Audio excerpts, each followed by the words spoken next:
Komisioner KPU Bandar Lampung, Ferry Triatmojo, dilaporkan ke Bawaslu Lampung terkait dengan dugaan pelanggaran kode etik penyelenggaraan pemilu tahun 2024. Pelaporan terhadap komisioner ini dilayangkan organisasi masyarakat ke Bawaslu dan juga DKPP atas dugaan menjanjikan kursi DPRD kepada seorang caleg kota Bandar Lampung dari salah satu partai politik.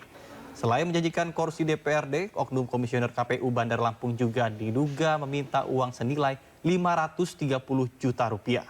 Sejumlah bukti diserahkan ke Bawaslu dan DKPP berupa rekaman percakapan dan informasi berita yang tersebar di media sosial.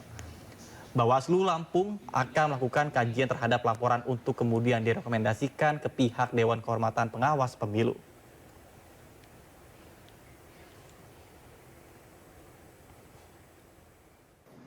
Dan sudah kita terima, kemudian 2 hari ke depan kita akan melakukan kajian awal kembali terhadap laporan ini, dan 2 hari ke depan kita akan sampaikan juga hasil dari kajian awal kita. Apakah akan kita registrasi atau masih ada perbaikan. Bawaslu memutuskan Menteri Perdagangan Zulkifli Hasan terbukti melakukan dugaan pelanggaran pemilu. Dugaan pelanggaran didasarkan lantaran Zulkifli Hasan tidak mengambil cuti sebagai Menteri Perdagangan pada saat kampanye di beberapa daerah.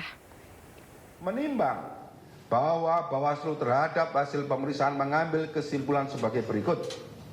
1. Bawaslu berwenang memeriksa, mengkaji, dan memutus laporan pelapor. 2. Perbuatan terlapor mengikuti kampanye pemilu pada hari Selasa 23 Januari 2024 di lapangan DKI Sejahtera Kabupaten Yahukimo, Papua Pegunungan, dan pada hari Rabu 24 Januari 2022 di Gor Anugrah, Jalan Sultan Daeng Raja, Kecamatan Bontoala, Kota Makassar, Sulawesi Selatan merupakan pelanggaran terhadap tata cara, prosedur, atau mekanisme yang berkaitan dengan administrasi pelaksanaan kampanye pemilu yang diatur dalam pasal 281 ayat 1 dan pasal 302 ayat 2 Undang-Undang Pemilu.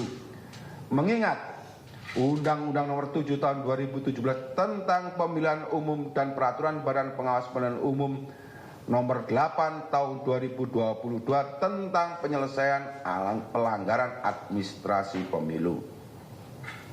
Memutuskan 1.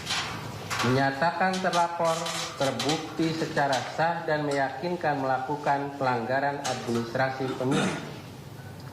2. Memberikan teguran kepada terlapor untuk tidak melakukan perbuatan yang sama di kemudian hari. Kemenko Perekonomian menggelar simulasi makan siang gratis yang menjadi program pasangan Capres dan Cawapres Prabowo Gibran di SMPN 2 Curug, Tangerang. Menko Perekonomian Airlangga Hartanto hadir dalam simulasi makan siang gratis tersebut. Airlangga menyebut per anak akan mendapatkan jatah makan siang gratis sebesar Rp15.000 di luar susu. Ia menyebut sekitar 70,5 juta siswa kemungkinan menjadi penerima makan siang dan susu gratis. Meski Prabowo Gibran belum resmi diumumkan menang dalam Pilpres 2024 oleh KPU, programnya sudah dibahas dalam persiapan penyusunan RAPBN 2025.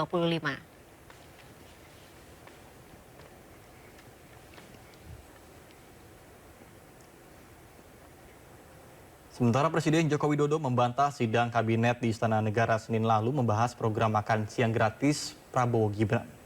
Beda halnya dengan pengakuan Menteri Investasi Bahlil Lahadalia dan Menko Perekonomian Airlangga Hartanto yang menerangkan program makan gratis masuk dalam APBN 2025. Telah kita jalani selama 10 tahun terakhir harus terus berlanjut.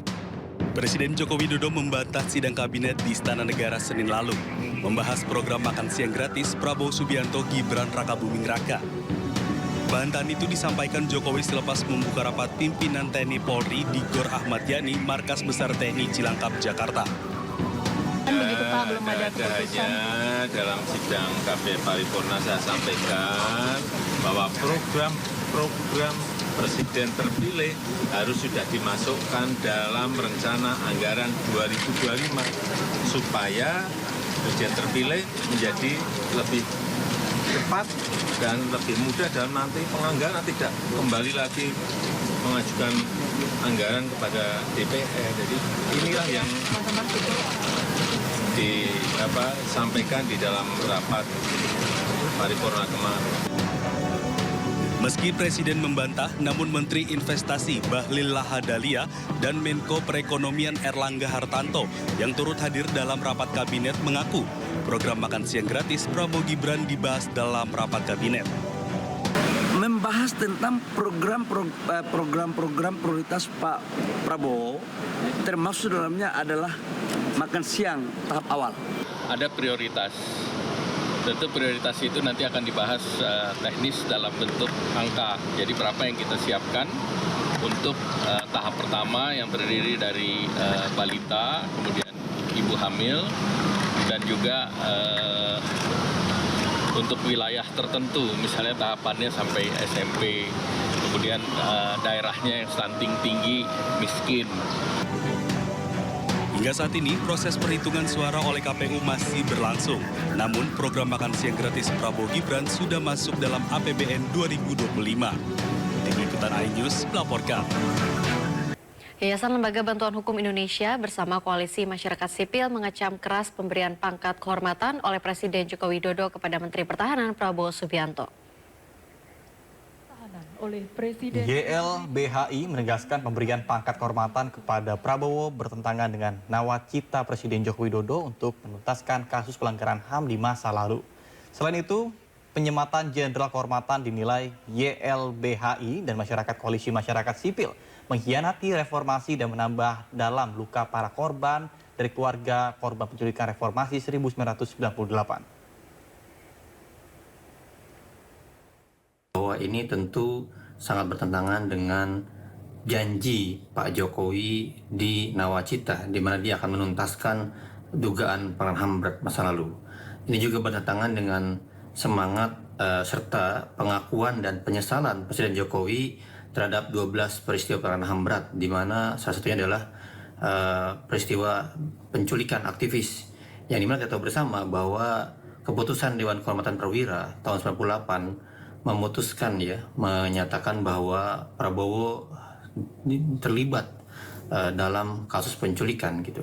Dan ini juga bagian dari kemudian memberikan rasa yang sangat tidak baik, memberikan rasa ketidakadilan yang sangat tidak baik bagi korban-korban penculikan. Hingga hari ini korban penculikan masih menanti janji, masih menanti kewajiban, masih menanti hukum bekerja. Pemberian jenderal kehormatan oleh Presiden Jokowi kepada Prabowo merupakan bentuk pengkhianatan kepada mandat dari Komnas HAM, mandat Kejaksaan Agung yang selama ini tugasnya untuk melakukan penyelidikan dan penyidikan dalam dugaan-dugaan HAM berat masa lalu. Tentu ini juga membuat langkah mundur, di mana bagian dari menutup langkah upaya-upaya untuk menghukum terduga-terduga jenderal pelanggaran HAM berat. Dan ini bagian dari pemberian impunitas, pemberian kekebalan bagi orang-orang atau siapapun yang terlibat dalam dugaan pelanggaran HAM masa lalu. Kami mengecam dan kami mendesak Pak Jokowi untuk membatalkan pemberian ini.